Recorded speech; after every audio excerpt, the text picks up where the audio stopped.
মাজতো এবাৰ এনেকুৱা হৈছিলে ৰাতিপুৱা তেতিয়াতো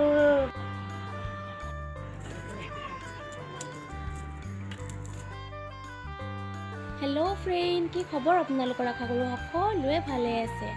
পুনৰবাৰ মোৰ চেনেলৰ অন্য এটা ভিডিঅ'লৈ সকলোকে স্বাগতম জনালোঁ। ঈদৰ সকলোকে শুভেচ্ছা জনালোঁ। ভিডিঅ'টো কিছুদিন দেৰিকৈ পাব। আজি ঈদ আমাৰ ইয়াত ধুনীয়াকৈ সজাইছে, চাওকচোন একদম আগৰ পৰা একদম আমাৰ ঘৰৰ আগেৰে এনেকৈ সজাইছে। ঈদত এনেকৈয়ে সজায়, বিৰাটে ভাল লাগে। বিহু ঈদ এইবিলাকত নিজৰ ঠাইডোখৰ অলপ সজালে ভাল লাগে, নহয়নে? এতিয়া মই পানী গৰম কৰি আছোঁ। আজি ভিডিঅ' কৰিবলৈ মনে যোৱা নাছিলে। এতিয়া মই দিছোঁ দুধদানিটো অকণমান বইল হ'বলৈ, নিপুলটো গৰম পানী কৰি থৈ দিছোঁ। ভিডিঅ' কৰিব মন এইকাৰণে যোৱা নাই, মুনাৰ গাটো ভাল নহয়। চাওকচোন সি শুই আছে, ৰাতিপুৱাৰ পৰা বমি কৰি আছে, গেছৰ প্ৰব্লেম হৈছে, আগতো হৈছিলে তাৰ এনেকুৱা। তো এইটো কাৰণে মোৰ আজি ভিডিঅ' বনাবলৈ একেবাৰে মন যোৱা নাই। অকণমান ঔষধ চৌষধ খুৱাইছোঁ, খুৱাই মেলি এতিয়া অকণমান ভাল পাইছেহি। মাজতো এবাৰ এনেকুৱা হৈছিলে ৰাতিপুৱা তেতিয়াতো মোটামুটি 3টামান বজাৰ পৰা তাত টোপনি নাছিলে, খালি কান্দি থাকে, ল'লেও কোলাত নাথাকে, বিৰাট দিগদাৰী কৰে। তাৰপিছত ৰাতিপুৱা কি কৰিলোঁ, কিবাকৈ ৰাতিটো পোহৰ কৰিলোঁ। ৰাতিপুৱা হোৱাৰ পিছতে আমি মেডিকেলত লৈ গ'লোঁ, আৰু যেতিয়া মেডিকেলত নিলোঁ ডক্টৰে মানে ক'লে আৰু 1 বছৰৰ তলৰ বাচ্ছাবিলাকৰ এনেকুৱা কিবা পেটৰ বিষ হয়, কিবা কৈছিলে পাহৰিলোঁ মই। মানে এনেকুৱা বাচ্ছাবিলাকৰ পেটৰ বিষ হয়, কিহৰ কাৰণে হয়, সিহঁতেতো ভাত চাত নাখায়, গতিকে সেইকাৰণে কয় যে 7 মাহৰ পৰা ভাত মুখত দিব লাগে। দালিৰ পানী চানী খোৱালে বা ভাত তাত সিহঁতক যদি এনেকুৱা টাইপৰ বস্তু খুৱায় তেতিয়া সিহঁতৰ গেছটো নহয়। এতিয়া ধৰক আপুনি চেৰেলেক্স আমি হেৰি খুৱাওঁ, চাউলৰ গুড়িটো খুৱাওঁ, সেইটো বেয়া নহয়। চাউলৰ গুড়ি খুৱাওঁ, চুজি খুৱাওঁ বইল কৰি কিনে, কিন্তু এইবোৰ বস্তু খালে সিহঁতৰ গেছ হ'বই। আৰু ধৰক কিনা গাখীৰটোতো অলপ হেৰি থাকে নহয়, মানে গেছ চেছ বেছি হয়। মোৰ গাখীৰো খায়, কিন্তু কি হয়, কিনা গাখীৰটো ধৰক বিস্কুট চিস্কুট গুলিলে তাকতো দিব লাগে, সেইটো কাৰণে মানে গেছ চেছৰ প্ৰব্লেম বেছি হয় এনেকুৱা বাচ্ছাবিলাকৰ। এতিয়া মোক দৰৱ দিছে, এইটো এটা দিছে, এইটো হোমিঅ'পেথিক।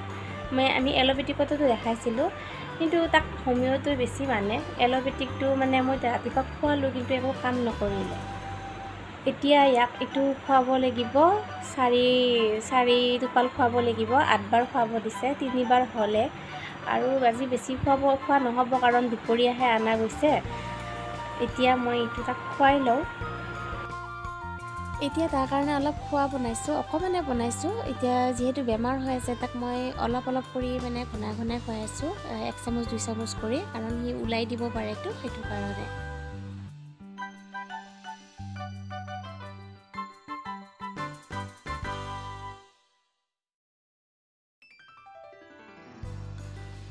খুৱাই চুৱাই উঠাই মই তাক অকণমান চাফা কৰি দিলোঁ, অকণমান বাহিৰত ফুৰাই লৈ আহোঁ, তাৰ মনটোও ভাল লাগিব। আৰু সি আবেলি সময়ত ফুৰিবলৈ বিৰাটেই ভাল পায়।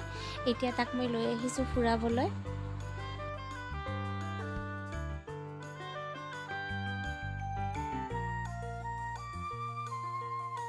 আৰু এয়া মই ফুল ৰুই দিছিলোঁ আমাৰ ৰাস্তাৰ ওচৰত, বিৰাট ধুনীয়া লাগে ন, ৰাস্তাটো ধুনীয়া হৈ থাকিলে। ফুল ৰুই দিছোঁ এনেকৈ, বৰষুণৰ সময়তে ৰুই দিছিলোঁ, এতিয়া ধুনীয়া ডাঙৰ ডাঙৰ হৈছে। সময় পালে কেতিয়াবা কাটি দিম মই মূঢ়াৰ দৰে, বিৰাট ধুনীয়া লাগে। আৰু এই ফুলজোপাৰ নাম কি আপোনালোকে জনাবচোন, বিৰাট ধুনীয়া গোন্ধ। আৰু চাওক কি ধুনীয়াকৈ সজাইছে আমাৰ ৰাস্তাটো। এই বাইদেউজনী কি জমনি কৰি আছে, চাওকচোন আপোনালোকে। দোকান দিছা নেকি? আমি লোকেল বস্তু খাওঁ, দেখা নাই? পাহাৰত থাকিও লোকেল বস্তু খাওঁ। খাব পাৰে নাই মানুহ লোকেল বস্তু। আৰু এইকেইটাও দোকান দিছা নেকি? পানী এইকেইটা এইয়া আমাৰ পাহাৰত দেখা নাই? পানীৰ ইমান কষ্ট, গেলা মেলি পানী আনিব লাগে নিজৰ পৰা। কাপোৰ ধুই আনিলোঁ, এনে পানী আনিলোঁ, চলি বলিও আনে, আমাৰ ধুলো আনিব লাগিব দুদিন পিছে।